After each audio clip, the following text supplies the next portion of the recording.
Hey guys, Shuttle here. Today we are going to quickly go through the beginnings of Unit 6 for AP Euro, which is industrialization and its effects. All of Unit 6 really encompasses how the Industrial Revolution started and then really how it spread and its social, economic, political effects on the rest of the continent.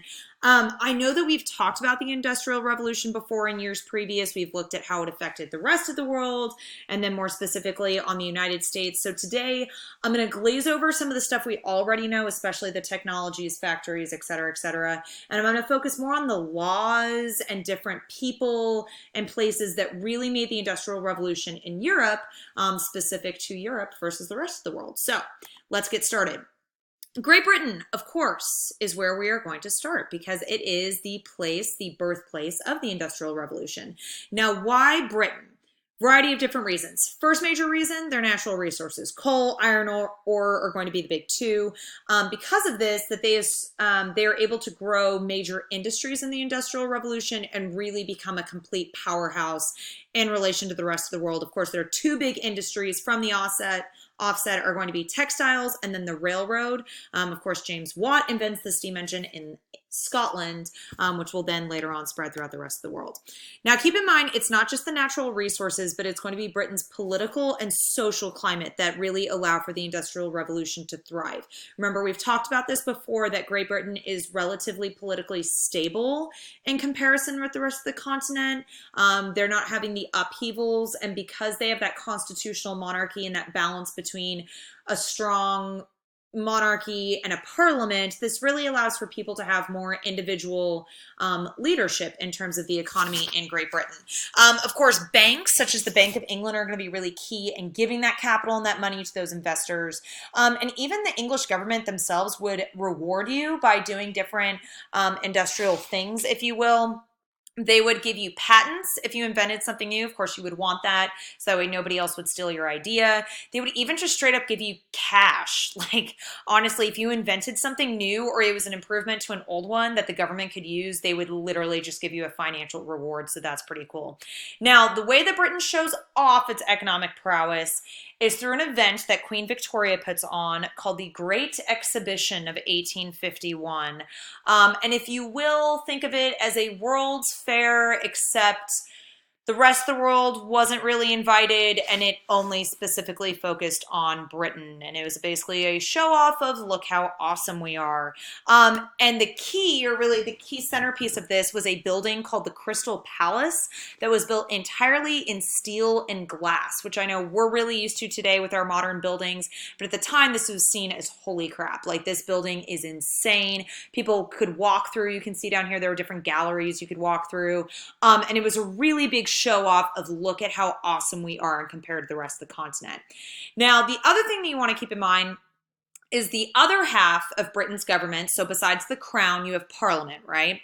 And we see this movement during this time period in Britain of people wanting, specifically men, well, women too, but that comes later on, that want more say-so in their government, right? We have new private initiatives that allow inventors and engineers that really kind of rise up and start to create this middle class that are like, hey, we want some voting reforms to really support this industrial revolution. So one of these movements is something that we probably have not heard of before that's very specific to Britain. Is called the Corn Laws, or really the movement of repeal of the Corn Laws.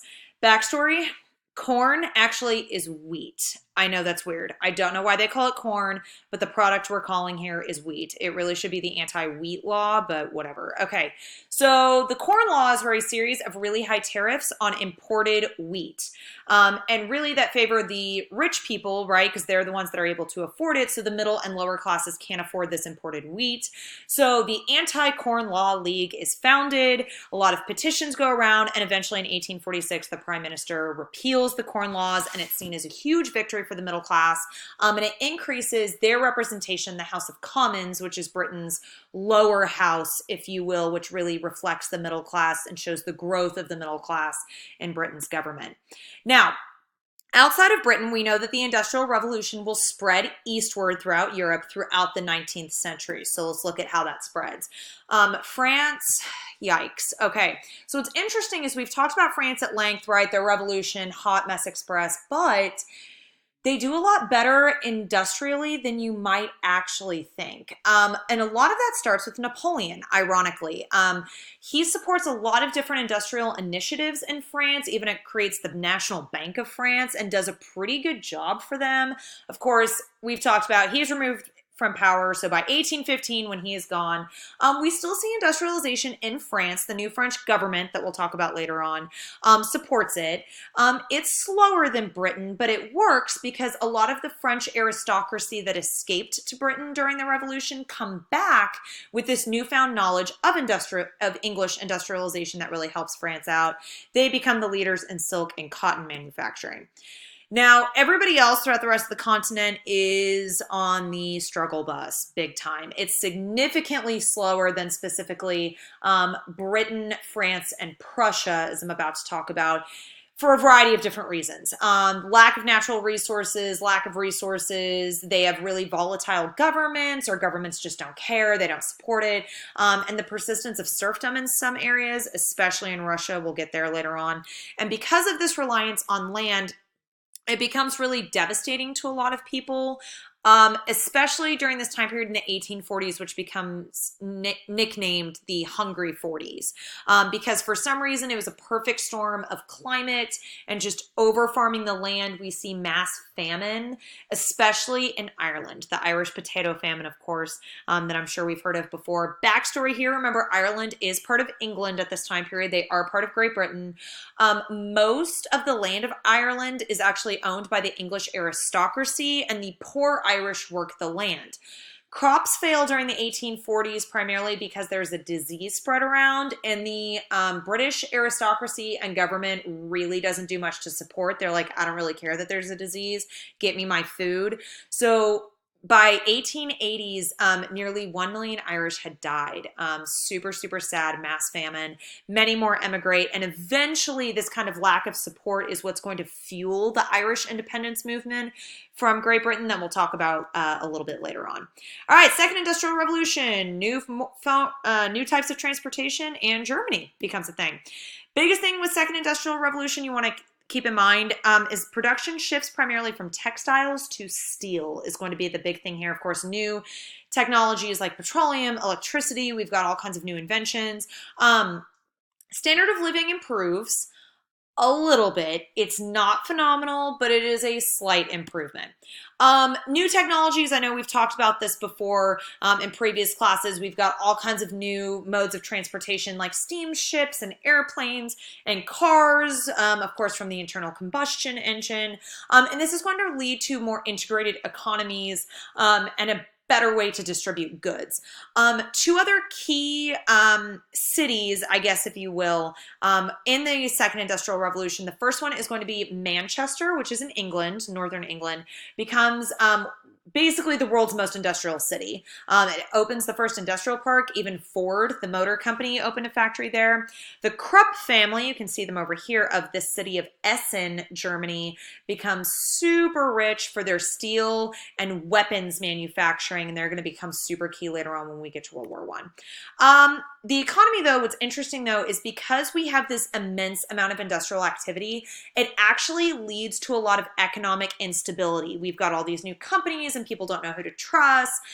Stock markets come around and that's a little shaky. So we have something called the Long Depression from 1873 to 1879. For the most part, it really only affected Western Europe and the United States. Backstory here is we've got wars between France and Germany. We'll get to later on. Germany wants cash reparations from France. They obviously don't have that level of cash laying around. And because the cash supply doesn't increase fast enough, people couldn't invest in industries, so railroad boom dries up. We have a growth of production declines, and unemployment rises, et cetera, et cetera. So governments have to respond. How do we respond? Protectionist tariffs are going to be the big one. You might remember this from U.S. history. We're going to put higher taxes on imports to protect our native industries. Our big companies are going to create trusts and monopolies. You may remember that from the Gilded Age in U.S. history, which of course governments will later seek to regulate as well. We can also credit the Second Industrial Revolution for the reason why we have mass consumerism and frankly why Amazon exists. Mass marketing, we've got the first mail order catalog here, the Royal Welsh Welsh warehouse. And of course, the US version of this is going to be the famous Sears Roebuck Company. Like I said, Prussia is going to be the other key here of industrial countries in Europe. They are kind of the exception to the rule that Eastern Europe doesn't have industrialization. The big reason here is because we have massive government sponsorship. Germany undergoes rapid industrialization, and that's primarily because of two things that we have to know. I'm going to butcher this because I didn't take German. The Zollverein, whatever, agreement is signed by several German states and the Prussian monarchy, which basically eliminates the tax that they had to pay each other on goods that were imported from each state, which promotes German unity. This dude down here, Friedrich List, comes up with something called the national system, in which he argued for German unification, government involvement, and economic growth, which will lead to a powerhouse and a later, of course, unified Germany. All right, let's talk about social effects super fast because I know we know about social classes. Big two, working class, aka the proletariat. I'm going to skip over that one because we know that one. The middle class is known as the bourgeoisie. Common misconception, most people think the bourgeoisie is the rich folk. It is actually the middle class. Some of them become rich, but mostly the middle class. These are going to be our bankers, lawyers, doctors, government jobs, factory owners, etc., etc., etc. What's interesting about the middle class is they place a lot of emphasis on how they are viewed in society. That's called class consciousness. They have lots of leisure activities like bicycle excursions, whatever. They come up with a lot of different organizations, like political fraternal organizations like the Freemasons, the Salvation Army, even the social gospel movement you may remember from U.S. history. Keep in mind the working class also down on these leisure activities, but they're really only doing it on their days off, and they're more going to join labor unions more so than necessarily political or philanthropic organizations. Urbanization, we know this. Cities are gross, disease, blah. All right. Marriages are intriguing during this time period, primarily because of the romantic movement. Remember, we talked about romanticism previously and the emphasis on emotion and love and things like that. So families and the view of them really change, especially in the middle class. And we kind of credit the middle class for this. We start to have the idea of a separate sphere, which means you basically leave work at work and you leave home at home, and you kind of separate the two. So you come home, check work at the door, and you have loving family time. We also have the rise of the cult of domesticity in the middle class. The idea, of course, that women are Sally homemakers, distinct gender roles. Now, keep in mind, it's not just the middle class. The working class do get an improved quality of life. We've got different labor laws that are passed, higher wages, even increased access to birth control. What's interesting, though, is this term called companion marriage that comes from the middle class and Victorian era England during this time period that really kind of creates, if you will, our modern idea of marriage today, that you want to marry somebody out of love and not necessarily out of economic or political,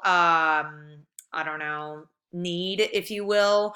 The idea that both spouses regard each other as friends, right? And companions, and you're working together and you're a team, and you love one another ideally because you are striving towards the same goals in life. So it is a very Nicholas Sparks Notebook-esque view of marriage, if you will. So, all right, that's all I got. We'll talk about our 19th century isms later on.